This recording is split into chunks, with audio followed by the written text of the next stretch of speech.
Assalamualaikum warahmatullahi wabarakatuh. Jumpa lagi dengan saya, dosen traveler. Video kali ini kita akan membahas tentang teori produksi dan kegiatan perusahaan. Belajar tentang teori produksi, komposisi faktor produksi yang bagaimana yang perlu digunakan untuk menciptakan tingkat produksi yang tinggi, sehingga outputnya akan semakin banyak. Kemudian juga komposisi faktor produksi yang bagaimana yang akan meminimumkan biaya produksi yang dikeluarkan untuk mencapai satu tingkat produksi tertentu. Karena ini sangat terkait dengan bahwa profit itu sama dengan total pendapatan dikurangi dengan total cost-nya.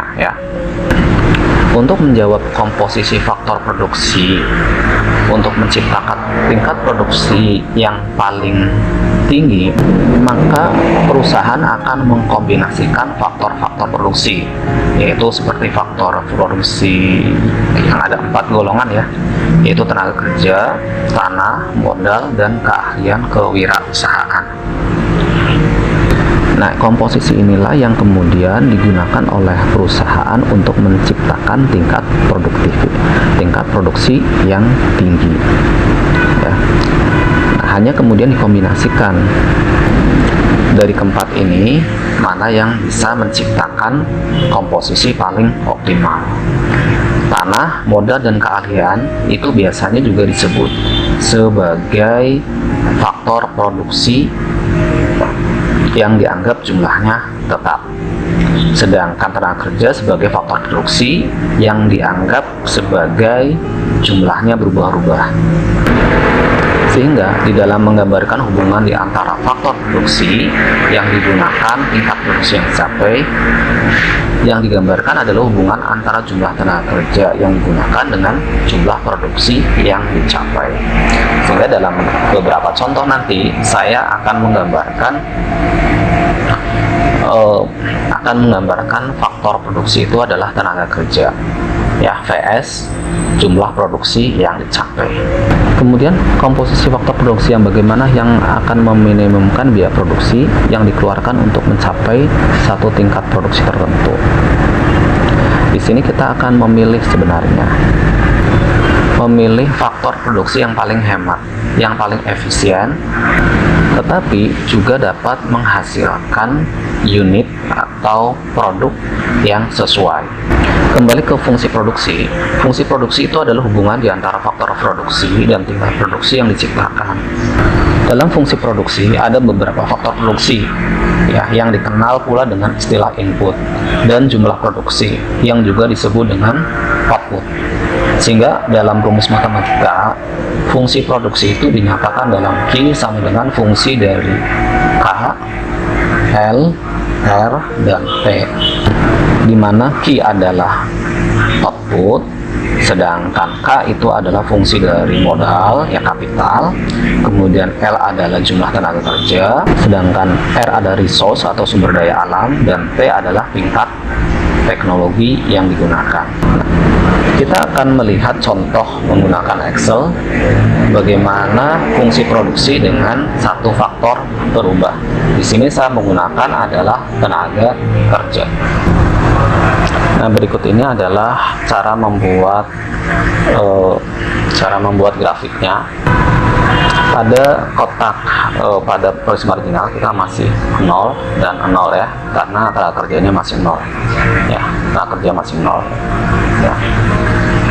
Nah, kita akan mengisi produksi marginal. Rumusnya adalah perubahan dari total produksi, dibagi dengan perubahan dengan total tenaga kerja. Nah, total produksinya itu adalah per 10 itu awalnya 0, jadi dikurangi 0 dibagi dengan satu tenaga kerja yang pada awalnya tidak ada, 0 pada sebelumnya. Nah, sehingga produksi marginal untuk satu tenaga kerja adalah 10, 10. Kemudian Untuk dua tenaga kerja, ini kita tinggal copy saja. Lihat rumusnya juga sama, berarti kan ada penambahan satu tenaga kerja ya. Dengan penambahan tenaga kerja, total produksi menjadi 25, sehingga ada 15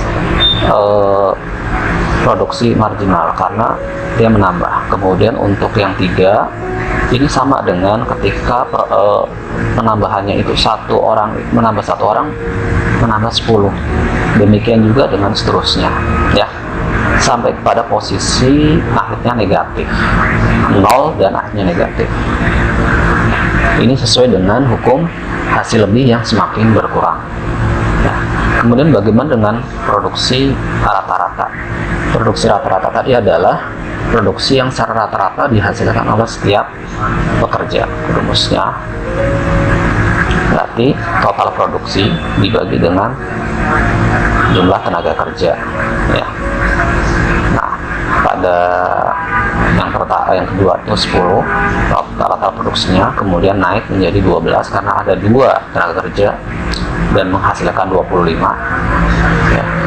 Dan seterusnya sampai kepada rata-ratanya menurun 4,5 pada tenaga kerja sebanyak 8 ya. Nah, baik, selanjutnya kita akan buat grafiknya untuk membedakan pergerakan, sehingga bagaimana konsen memutuskan produksinya pada tingkat yang paling menguntungkan. Ini kita sudah langsung add saja ya, add saja. Nah, pertama adalah kita akan buat total produk ya, total produk terhadap tenaga kerja ya, total produk terhadap tenaga kerja. Maka tenaga kerja sebagai X-nya dan total produk sebagai Y-nya. Di atas sudah saya kasih tandanya. Nah, ini grafiknya ya, grafiknya naik dan pada satu titik dia nanti akan produksi akan adanya total produksi yang maksimum dan dia akan kembali turun.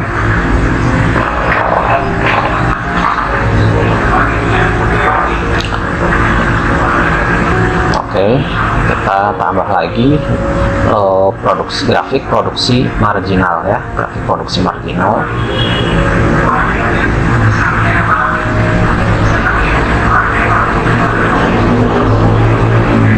X-nya itu masih ya tenaga kerja.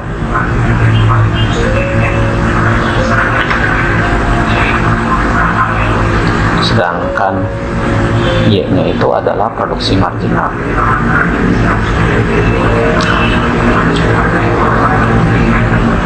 Oke.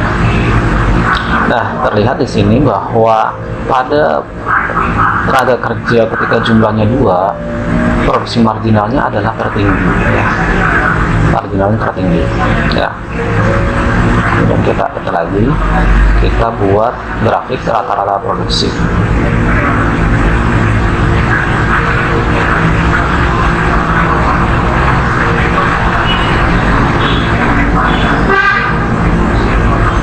Ya. Nah, kembali X tenaga kerja dan dia adalah rata-rata produksi. Oke, nah rata-rata produksinya yang berwarna abu-abu ya, berwarna abu-abu, dia akan seperti itu, akan kembali menurun ketika puncak rata-rata marginalnya sudah tercapai. Nah, dari grafik ini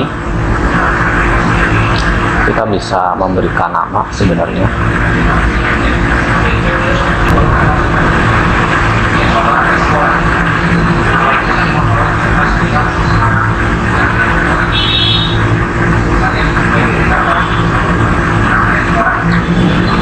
Baik, ini kita sudah memberikan yang biru adalah total produksi. Terlihat total produksinya semakin tinggi, tetapi produksi marginalnya mulai menurun di total tenaga kerja 2 ya. Nah, dan rata-ratanya juga akan semakin menurun. Dari teori ini kita bisa membagi ada 3 tahap paling tidak. Tahap pertama adalah ketika produksi total mengalami pertambahan yang semakin cepat. Kemudian tahap kedua adalah produksi total ketika pertambahannya semakin lambat. Dan tahap ketiga adalah produksi total namun semakin lama dia semakin berkurang. Ya. Nah, ketika tahap pertama, produksi marginal dan produksi rata-ratanya akan positif, ya, positif dan naik. Sedangkan pada tahap kedua, produksi marginal dan produksi rata-ratanya itu akan positif, tetapi semakin mengalami penurunan. Sedangkan pada tahap ketiga adalah ketika produksi marginal mengalami penurunan hingga nilainya negatif, ya, sehingga nilainya negatif. Sedangkan produksi rata-ratanya mengalami penurunan walaupun masih positif, ya, karena rata-rata kan akan selalu positif. Di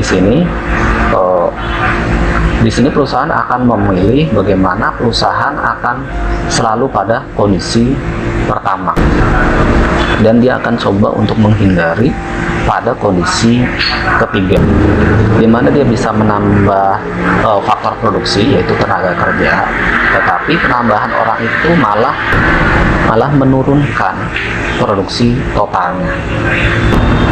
Baik, demikian teori produksi yang kita pelajari, mudah-mudahan bermanfaat. Assalamualaikum warahmatullahi wabarakatuh.